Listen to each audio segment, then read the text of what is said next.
everybody, and welcome to this edition of Tales from the Heart, a podcast from the Hypertrophic Cardiomyopathy Association. I am your host, Lisa Salberg, and today's edition is a little different. It's kind of HCM patient stories and discussion group leaders.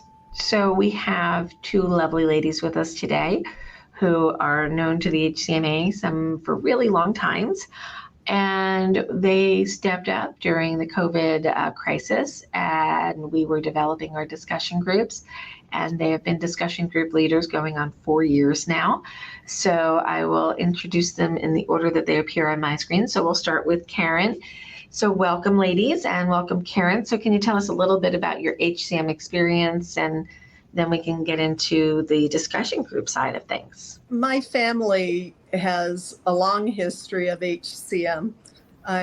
We first got to know about it when my brother died at the age of 20 from a sudden cardiac arrest. And then 10 years later, another brother died at the age of 34, again from a sudden cardiac arrest. Then my dad was diagnosed with it. My son ended up being diagnosed with it, and with his diagnosis, I went in with two of my other children, and I was diagnosed with it at age 44. A month later, solely because of the family history, I was given an ICD, and even though I was asymptomatic, 14 months later, my ICD went off appropriately and saved my life for the first time. Since then, I have had 10 appropriate shocks, 11 times when my ICD has saved my life. The 11th time it paced me out. And I did have also a myectomy in 2010. So I've pretty much done most of everything. Your heart is in the cause, that is for sure. Back in the day, I remember getting a phone call from this lovely gentleman named Ursel. And he's like, you know my daughter. She's Karen. You know Karen. And I had to put two and two together because the last names didn't exactly match at that point. But we put them together, and I knew your dad as well. I've known the family a long time, probably close to 20 years.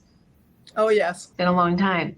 So thanks for sharing that, Karen. We'll talk about discussion groups in a minute. And then Sydelle, tell us a little bit about yourself, my dear. I have the exact opposite experience from Karen. I never knew I had HCM.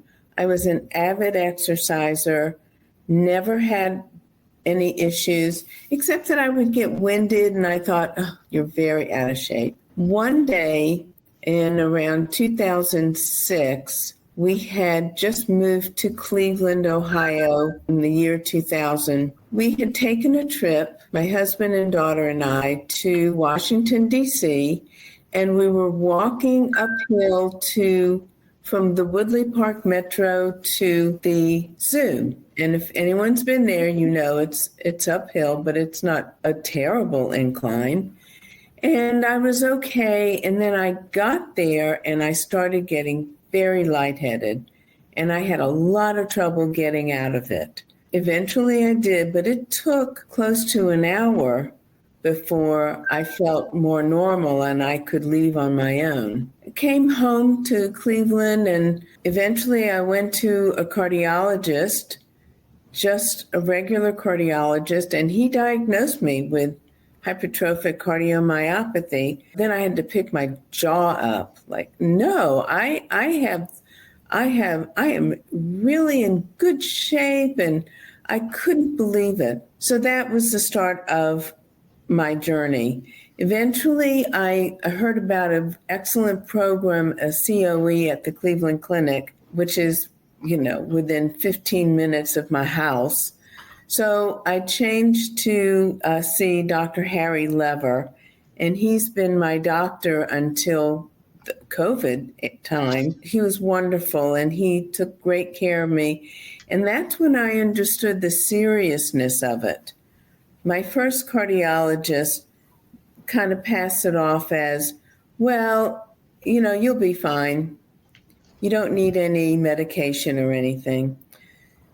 So then I had genetic studies done, and I was negative for any known gene. I repeated it last year, and I'm still negative. So, but like Dr. Lever said, you have HCM, you just don't know why. And that's all there is to it. So I've been with the Cleveland Clinic. I've had my septal myectomy in 2010.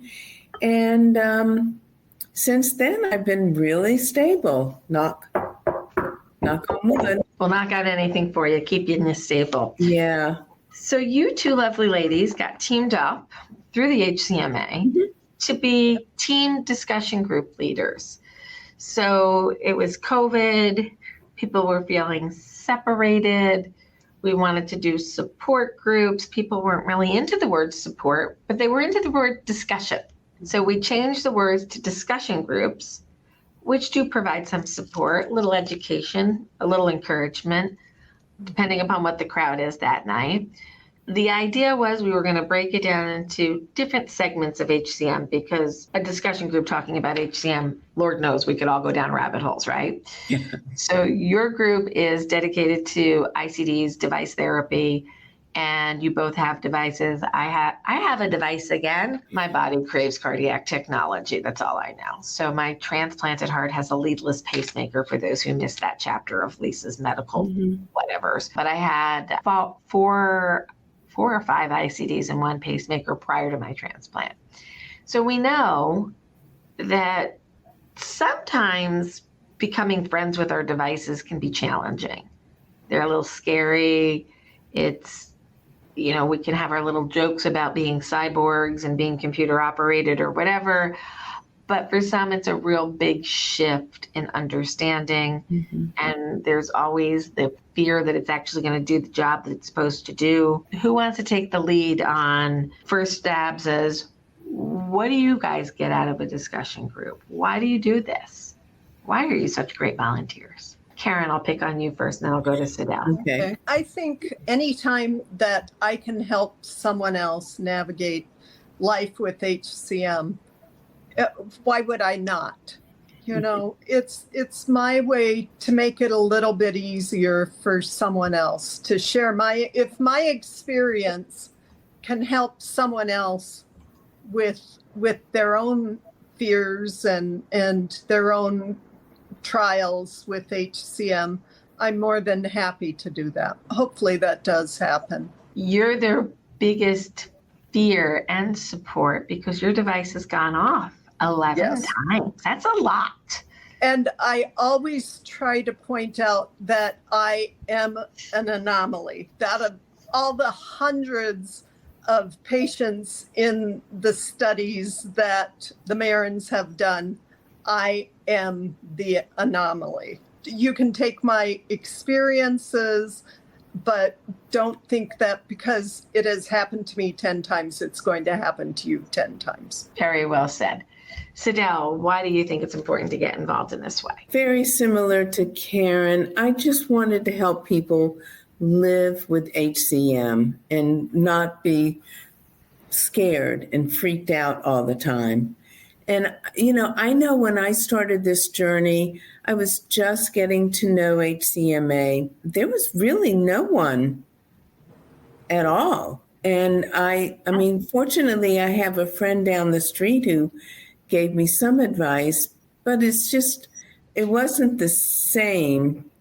And so like Karen, I just want to help people get through HCM and not be so afraid that they're not going to be able to live a good, active life, because you can. We want to empower people to live with HCM, not live in fear of it. We can't always control what's going to happen. Right. We don't know when a device is going to go off, but if we have been advised that we are at high risk of sudden cardiac arrest, device therapy is not only logical, it's not really that invasive into your life. It sounds like it's going to be a big deal. And getting the device originally in, the surgical experience and the healing, it hurts a little bit for a while, then you get on with it. I remember life with an ICD, I forget that I have a pacemaker now. Like when I go through like security, I'm like, oh, I can't do that anymore. I got to go over here. But life with the device is not so weird. It seems like a big deal, but I didn't think it was that big of a deal. Right. Karen, what do you think about living a life with a computer in your chest? You forget it's there. You do. Once in a while, there's something, like you said, going through security or something that you think, oh, yeah. But day to day, you just forget it's there. Sydelle, what do you think? Same thing. Now, I have and always have had a pacemaker and ICD combination, because the reason I got an ICD was my heart rate, my resting heart rate went down to 35. And I was getting AFib and couldn't take beta blockers. So Dr. Lever looked at me and he said, it's time, because I'd been fighting it for 2 years. And he says, it's time. And so I did it. And I don't even know it's there most of the time. I am used to, when you go into most buildings today, you have to go through a metal detector. And I tell them I have a pacemaker. And I always go around. Sometimes they wand me, and most of the times they don't. Because let's face it, I don't look very scary. That's maybe one of the advantages of being in your 70s. But otherwise, I don't even know it's there. I just have to remember to get checkups with the electrophysiologist once a year and etc. So what kind of conversations are had in the ICD discussion group? I pop in once in a very blue moon anymore. So what are the hot topics on everybody's mind now in the ICD discussion groups? Sydelle, you want to start? Karen, whoever wants to start. Okay, I'll start. Usually we have a group of people who have been just diagnosed and told that they should get an ICD for just in case they go into sudden cardiac arrest. And they want to know more about it. And they often come to us really doing their homework. And I've always been so impressed. I never did that. I just said, okay, have at it. Mm-hmm. And but they are usually pretty well versed in complications, what to look for, and they want to know what our experiences have been. Don't you agree, Karen? Yes. A lot of them want to know what it feels like when you have a shock. Mm-hmm. And unfortunately, I tell them that I have never felt a single one of my shocks because I've either been sleeping or unconscious when it happens. But I tell them the experiences of others that have had it. And they want to know complications, what day-to-day complications from having an ICD might be. And we assure them that there are very little complications from having it. It does interfere once in a while. When your ICD goes off, for instance, you lose your driving privileges for a while. But that's probably about the most invasive, significant problem with it. If I could interject, they often want to know about sort of the process of living with an ICD, because you have like quarterly checks that, at least in my case, the device clinic at the Cleveland Clinic sends me information. You're going to do a transmission on such and such a date. It happens like 2, 3 in the morning. I'm not even awake. I don't even know it happens. But that there's a transmitter next to my bed that came with everything after I got my ICD. I am very lucky. I have never, knock on wood, mine has never gone off.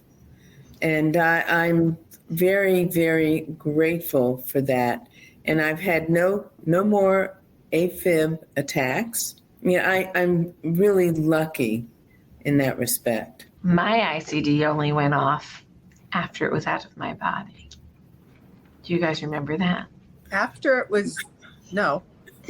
After my transplant, I got my device back because I got my heart back. We all know I have my heart back, but they give you my ICD back. They forgot to turn it off. So I was in the Facebook group talking to everybody. Like the day I got home from the hospital, it was February 15th. If you're in the private group, look up February 15th, 2017, Lisa. You will see me with my prednisone face sitting there at my dining room table showing my ICD, and I take the wire and I wrap them around my hand to make it nice and neat. And when the edge of the wire, which was frayed, hit my finger, I got a shock. And I screamed. So you know what it feels. Oh, I know what it feels like, but not in the right spot. So, yeah, I don't recommend that. That's very funny. And I had to take it down there. I'm like, would you please turn this thing off? It's dangerous. So, yeah, that's the only time I felt my ICD. I had a device from 1997 to 2017, and it never provided a life-saving shock, but I had my emergency room 24/7. You know, in all of the years that I've been doing my work, I talked to a lot of you before you got your ICDs or as you were thinking about getting ICDs. And there's nothing more important to a patient who's making a decision than to talk to their peers and say, what's it really like? I know what the doctor says, but they don't have one of these things. Right. Which is one of the reasons why we set up the discussion groups is real world experience. You're not there to tell them what to do. You're there to answer questions from a patient perspective and guide them to resources and make sure that they know where to go. And I'm sure there have been a number of aha moments in the 4 years of the group where you help somebody get from, I don't think I want to do this, to I can do this. They come back, don't they? And they tell you, I did it. Yes. How does that feel? I think it's wonderful. It's wonderful to realize that we were able to help them to feel comfortable in making that decision. And I think Sydelle and I both think that if a cardiologist has recommended you get an ICD, unless there's something very much saying otherwise, that it's probably a good idea to get one as insurance, whether or not you use it. I tell them, people use seatbelts. Most people use a seatbelt every day, and most people have not needed that seatbelt in an accident, but it's good to have in case you do have an accident. I think that is an excellent explanation. An emergency room in your chest, a seatbelt, a fire extinguisher in your house. Like there's things we do for safety. And there are some of us that are at a higher risk of sudden cardiac arrest than others. Mm-hmm. Not everybody with HCM needs an ICD. But if you have been determined to be at high risk, you get an ICD. And one of my greatest challenges in building the organization and providing resources for patients are those patients who've been told by expert cardiologists, you need to do this, and they don't. Mm-hmm. And then I hear from their families, it didn't go well. Right. They're not here anymore. They can't rethink that decision. And that's intimidating. That's an intimidating fact that we have to deal with. And typically, they're younger people, because when we're in our 20s or in our early 30s, we are invincible. Nothing can touch us. Mortality is for old people. I'm young. Mm-hmm. But unfortunately, HCM doesn't know your chronologic age. Mm-hmm. If you're at high risk, you need a device. We need to get that message out more to the youngers, and we need to get them more involved. I've just earlier today gotten off the phone with a family who lost a 34-year-old after a lifetime of anxiety and being told that it's okay, don't worry, it's nothing serious. He had a cardiac arrest in his sleep last August, left a 5-year-old and another child. I don't know how old that child is. The 5-year-old carries the gene. The family is now getting educated. they're involved now. If this 34-year-old's anxiety was worked up properly for HCM, he would have had an ICD in all likelihood, and he'd be here today instead of planning a memorial golf outing for him. And there was another 27-year-old recently who had a sudden death, non-diagnosed in advance. And it's this young group that we really need to get the attention of and say, don't think it's old people, don't think it's white people, don't think it's Black people, it's all people. Mm-hmm. Everybody has a chance of HCM. And if you have HCM, risk assessment is critically important. And ICD placement can literally give you decades of more life to live with your family. Karen, how many years ago did your device go off for the first time? It was 2004, so 20 years ago, this fall. You literally just gave me chills. 20 years of life because of technology. That's amazing. Yeah. It really is. It really is. You stop and it's kind of like the transplant experience. It's been 7 years. What would I have missed if I wasn't here for 7 years? What would you have missed if the device wasn't there and 20 years ago your story ended? Right. Didn't end. Look at all the amazing things we've been able to do with our extended time. Yeah. Pretty amazing. It is. It is. I love technology. I love science. It's amazing. I go back when I was in college, and I finished college as a non-traditional student. I was in my 30s, and one of my classes, I did a report on biotechnology. Oh. And just a small report, but at the time I had no idea how much biotechnology would play an important part in my life. It's mind-bending to a certain degree, and it brings in all the big questions, right? It's not like a little thing like, oh, I had a little surgery on my finger. No, my implantable defibrillator provided through technology, and then let's just unpack a little bit of this. If anybody doesn't know the Dr. Moravsky story, Michel Moravsky, he created the implantable defibrillator. Lisa's a geek on cardiac, history. He creates the concept of defibrillation, which came from a personal experience that he had with a mentor who died of a ventricular arrhythmia. And he's like, I think we can shock it back to life, which sounded very Frankensteinish for the day. And people shut him down and said, no, this can't be done. Meanwhile, you've got Bakken at Medtronic creating implantable pacemaker technology. You got Wilson Greatbat. I'm such a geek. I have his autograph on a poster in the other room, who created the battery technology to put into these devices and make them small enough to be able to be put in the body. And you take Moravsky's science, you take Earl Bakken, and then you take Wilson Greatbat, and you say, wow, we can do this.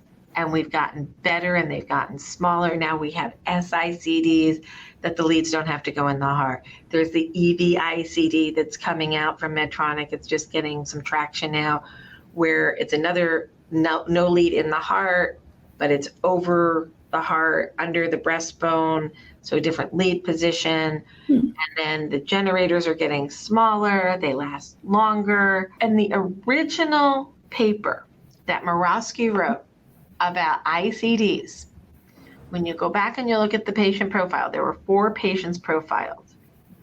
3 of them appear to have had hypertrophic cardiomyopathy. But we didn't get the technology approved for us until 1999.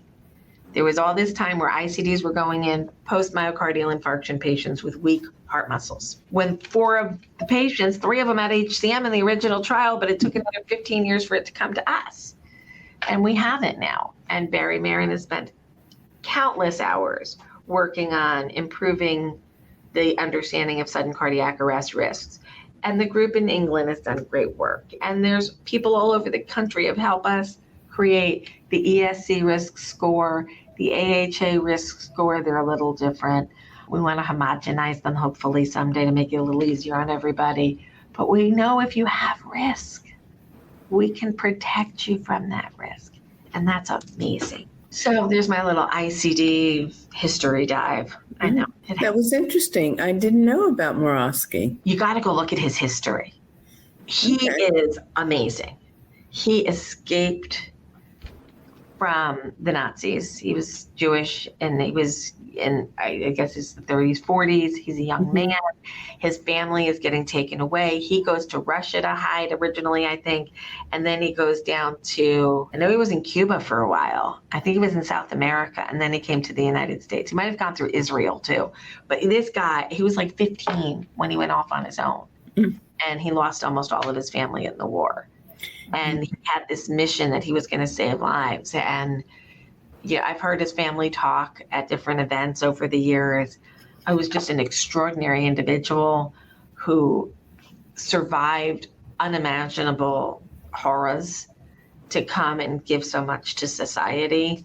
He's a pretty astounding human being. There are some really cool stories in HCM history. Obviously, the Brunwald and Morrow story, where they were the ones that diagnosed the disease first in the United States. And then Dr. Brunwald diagnoses Dr. Morrow with HCM. Dr. Morrow creates the surgery for HCM, dies of complications related to his HCM. Like, just amazing stories that these are real people, real lives, real science, real technology. From patients themselves, really. Sounds like a book. I might be working on one. I got to get back to it, but I digress. So any thoughts about the discussion groups that you would like people to understand, like their purpose, their roles, how they work? Why should people show up? I think people leave feeling better about what their doctor has told them. One of the most gratifying things for me is when somebody comes on and you know how anxious they are. They're terrified. They've just been thrown all this information about their health. If you can help to make them feel better and understand that we're all living, not just sitting home, but we are living with HCM.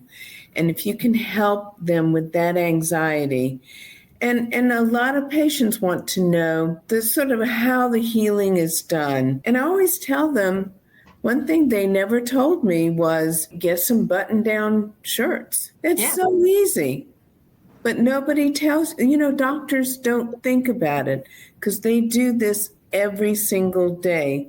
Hundreds of them. And another topic that used to come up to me all the time was, what bra should I wear after my surgery? Right. And I wear a bra. I'm like, oh, gravity is not your friend. Right. No, and that's like a whole other subject, Mm-hmm. But I think we really help to lead them through what their life will be like after they get the ICD, that it's not the end of the world, that you are going to live, you can travel. And I share a lot of my experiences because I've traveled around Europe and everything pretty frequently in the last 10 years. And it's one of the more gratifying aspects when we leave the discussion group.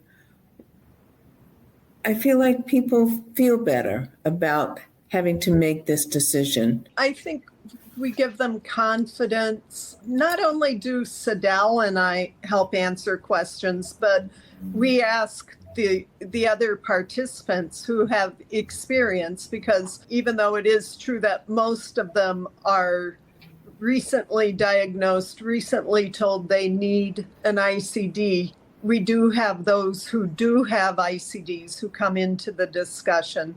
And usually because they also have questions, but they're able to put their experiences forth so that others can learn from them as well. I think the share concept in these groups, it's a discussion. Mm-hmm. And sometimes people will come in with a very particular question on their mind. Sometimes it's things that they're not really comfortable in asking their doctors. We do encourage them always to go back and check with their teams. But I go back to the day, like, my husband just got an ICD. Are we allowed to have sex? What happens if it goes off while we're having sex? And I have reports from a number of individuals that, yes, your partner might feel it.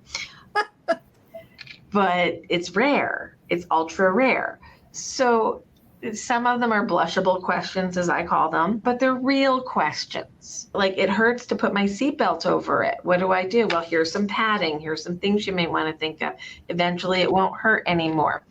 Things like that. The bra, the scar management. My silicone stick and bio oil scar regimen works really well. How do I do it? Go get it on Amazon. I don't make any money off of it. Silicone stick softens your scars.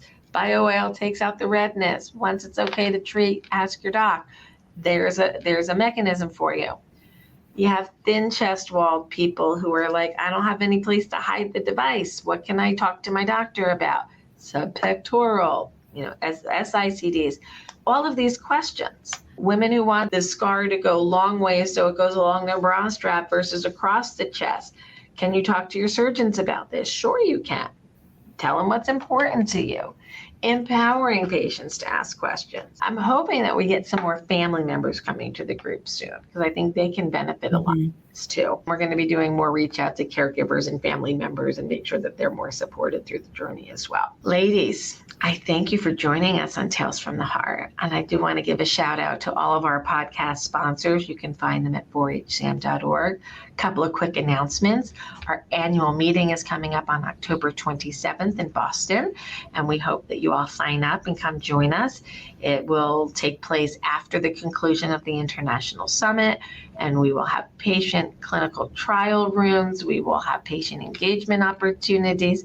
You're going to hear from some newer physicians within the HCM space, some names you may not be familiar with. You can check the agenda and hear some new ideas and new vision towards the future of HCM care. You can learn about gene therapy. You can learn about myosin inhibitor trials and so much more. If you haven't been to an in-person meeting, they're a lot of fun. I know it sounds like not maybe the most fun place to be, but when you come in and you meet your peers and you can have a conversation with somebody who actually has been through your walk, you actually have fun learning together, sharing experiences. We've done annual meetings since 1997. We took a little break during my transplant years because I wasn't quite up to the task. And now we are back. We're going to be doing an in-person meeting in California, first weekend in December. And we're looking forward to maybe putting something together for the Seattle region come next summer. So you West Coast people who are like, it's too hard to go to the East Coast, we hear you, we're coming. I promise. We're doing a thing. Ladies, thank you so much for all you do for the community. Thank you for being discussion group leaders. And going out in the mail today to all of our volunteers will be your brand new mug, All Big right. Hearted Life, HCMA, which will be available soon on our website, but your discussion group leaders will all be drinking out of their HCMA cups, along with their HCMA coasters. Well, thank you. Oh, right. Well, I will look forward to it. Yes. And I thank everyone who signs on for these discussion groups. When I leave at the end of our hour, I'm always feeling so good and so happy that I've done this and maybe helped someone out. I echo those. And I also thank you, Lisa, for everything you do for the HCM community. Yeah, it's remarkable, Lisa. It takes a village, and we're all part of it. I am happy to be in the capacity of being able to lead the organization through all of the iterations that have been us, and a lot more cool stuff is coming. HCMA is undergoing a little bit of a rebranding of our tagline. So we have always served the HCM spectrum disorder community. And that's a little heavy words for some people. They don't know quite what we mean there, but not all thick hearts are HCM. So HCMA will become the home of the big hearted, and we will be serving anybody with thick heart muscle disorders, including more formally our amyloidosis, Fabry's, HFpEF, RASopathy patients, Danon disease, these less common forms of thick hearts. We're going to have more programming developed for them. And we're looking forward to growing our big-hearted community and having a deeper understanding of the unmet needs of this population and working very hard with all of our partners to meet those unmet needs, which includes more discussion groups, which includes more programming on the whole family concept. As we keep growing and serving the community, we're always looking for new and innovative ways to do it and new partners. So if you're listening and you're in the space and you're like, how can I get involved? Become a volunteer, call the office, say, what can I do? We'll find a place for you. It's about collaboration and partnership. I couldn't have done any of the work that I've done without partnership from our centers, from our board, from our volunteers, from our staff. And we have an amazing team. So I thank you both for being a really important part of it. And we did go through some growing pains and figure out how it all worked, but we figured it out, didn't we? Yes. Eventually. Yeah, I think it works really well. I do too. Thanks for your time today, ladies, and thanks for joining. The Hypertrophic Cardiomyopathy Association thanks the following sponsors for today's podcast: Cyokinetics, Bristol Myers Squibb, BioMarin, Tenaya Therapeutics, and Viz AI.